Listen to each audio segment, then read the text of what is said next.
Assalamualaikum warahmatullahi wabarakatuh. Yang sama-sama kita hormati Bapak Amiruddin SPDI MPDI selaku dosen pengampu dalam mata kuliah Filsafat Pendidikan Islam dan teman-teman sekalian yang berbahagia.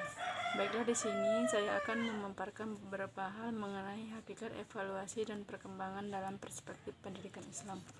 Yang pertama, pengertian evaluasi. Secara harfiah, evaluasi berasal dari bahasa Inggris evaluation, yang berarti penilaian dan penafsiran. Dalam bahasa Arab dijumpai istilah imatan dan khataman yang berarti cara menilai hasil akhir dalam proses kegiatan. Sedangkan secara istilah pada beberapa pendapat, namun pada dasarnya sama, hanya berbeda redaksinya saja. Jemar Hamalik tahun 1982 mengartikan evaluasi sebagai suatu proses penaksiran terhadap kemajuan, pertumbuhan, dan perkembangan peserta didik untuk tujuan pendidikan. Sementara Abu Dinata tahun 2005 menyatakan bahwa evaluasi sebagai proses membandingkan situasi yang ada dengan kriteria tertentu dalam rangka mendapatkan informasi dan mengutamakannya untuk menyusun penilaian dalam rangka membuat keputusan. Berikutnya, perkembangan dalam perspektif Islam. Pada awalnya bersifat informal, yakni melalui interaksi pada perguruan tinggi agama, sekolah Islam, dan madrasah unggulan, menambahkan penekanan interpersonal yang berlangsung dalam berbagai kesempatan seperti aktivitas perdagangan, dakwah, bilhal atau keteladanan, lembaga pendidikan Islam tradisional di Nusantara antara lain masjid, langgar, pesantren adalah lembaga pendidikan dan pengajaran agama. Madrasah merupakan perkembangan lebih lanjut daripada religiusitas dan kesalehan melalui berbagai mata pelajaran keislaman. Secara sederhana, proses pendidikan yang dikembangkan di madrasah terpadu adalah kesadaran berbagai muslim untuk mendesain sistem pendidikan unggul di sebuah sekolah umum yang bertujuan mencetak alumni cerdas dan berakhlak mulia. Yang kedua, tujuan evaluasi dalam perspektif Islam. Evaluasi dilakukan bukan tanpa tujuan, tetapi ada hal-hal yang ingin dicapai melalui kegiatan ini secara khusus. Adapun beberapa tujuan evaluasi sebagai berikut. Yang pertama, untuk mengatasi seberapa baik tingkah penguasaan seseorang terhadap kompetensi yang telah ditetapkan. Yang kedua, mengetahui apa saja kesulitan yang dialami seorang dalam kegiatannya sehingga dapat dilakukan diagnosis dan kemungkinan memberikan remedial teaching. Yang ketiga, untuk mengetahui tingkat efisien dan efektivitas sesuatu metode, media, dan sumber daya lainnya dalam melakukan dan melaksanakan suatu kegiatan. Yang keempat, sebagai umpan balik dan informasi penting bagi pelaksana evaluasi untuk memperbaiki kekurangan yang ada di mana hal tersebut dapat dijadikan sebagai acuan dalam mengambil keputusan di masa mendatang. Selanjutnya, tujuan perkembangan dalam perspektif Islam. Setiap manusia mampu melewati kehidupannya dengan cara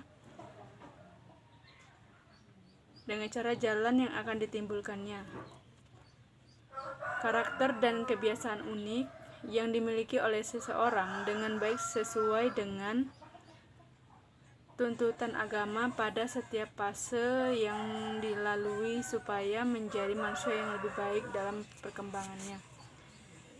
Yang ketiga, macam-macam evaluasi dalam perspektif Islam. Macam-macam evaluasi yang dapat diterapkan dalam perspektif Islam ada beberapa macam. Yang pertama, evaluasi formatif, yaitu evaluasi yang digunakan untuk mengetahui hasil belajar yang dicapai anak didik setelah ia menyelesaikan program dalam satuan bahan pengajaran pada suatu bidang studi tertentu. Yang kedua, evaluasi sumatif, yaitu evaluasi yang dilakukan terhadap hasil belajar peserta didik setelah mengikuti pelajaran dalam satu caturbulan atau satu semester atau akhir tahun untuk menentukan jenjang pendidikan berikutnya. Yang ketiga, evaluasi penempatan atau placement adalah evaluasi yang dilakukan sebelum peserta didik mengikuti proses belajar mengajar untuk kepentingan penempatan pada jurusan atau fakultas yang diinginkan. Yang keempat, evaluasi diagnostik, yaitu evaluasi yang dilakukan terhadap hasil penganalisisan terhadap keadaan belajar peserta didik, meliputi kesulitan-kesulitan atau hambatan yang ditemui dalam situasi belajar mengajar. Yang terakhir, evaluasi prasyarat adalah evaluasi ini sangat mirip dengan pre-test. Tujuannya untuk mengidentifikasi penguasaan siswa atas materi yang lama yang mendasari materi baru yang akan diajarkan. Macam-macam perkembangan dalam perspektif Islam. Yang pertama, perkembangan psikososial. Perkembangan yang berhubungan dengan perubahan-perubahan anak, mengenai perubahan-perubahan anak, mengenai perasaan, emosional, dan kepribadian, serta berhubungan dengan individu dan orang lain di lingkungan sekitar. Yang kedua, perkembangan emosi adalah perasaan yang melibatkan kombinasi antara gejolak fisiologi seperti detak jantung dan lain sebagainya.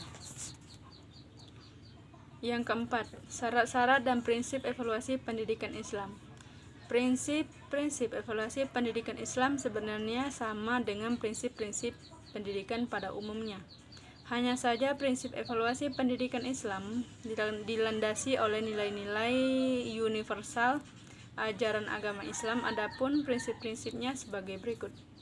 Yang pertama, prinsip kesinambungan. Yang kedua, prinsip penyeluruh atau komprehensif.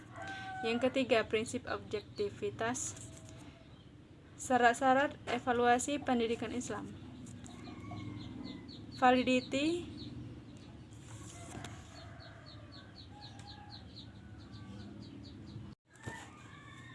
syarat-syarat evaluasi pendidikan Islam.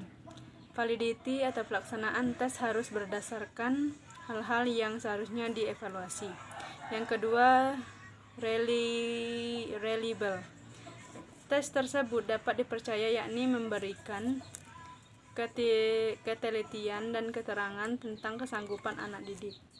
Efisiensi, tes yang dilakukan adalah tes yang mudah di administrasinya, penilaian dan interpretasinya atau penafsirannya. Yang terakhir, ta'abudiyah dan ikhlas adalah pengabdian kepada Allah. Baiklah, mungkin hanya itu yang dapat saya jelaskan. Kurang dan lebih saya mohon maaf. Saya akhiri, wallahul muwaffiq ila aqwamit thoriq. Wassalamualaikum warahmatullahi wabarakatuh.